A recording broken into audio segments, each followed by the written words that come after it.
Yan, magandang araw po, Malas Moto po. Bali nag-install po tayo ng original Piaya horn, dual contact signal light, yellow and white, saka ng XCL Supra 60 watts po.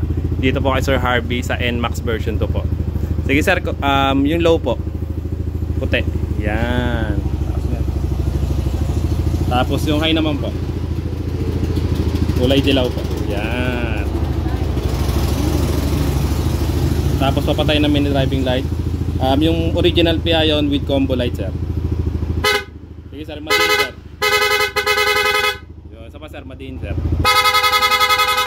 Okay na po, bali yung signal light natin sir. Yan, ito yung sa kaliwa. Sa kanan po. Yun, yan po yung dual contact po natin. Bali 60 days warranty replacement po dun sa original Piaya horn, pas dito sa XCL Supra. 1 year warranty po dun sa ginawa po namin. Sir RB, thank you po. Malas Moto po. Thank you po.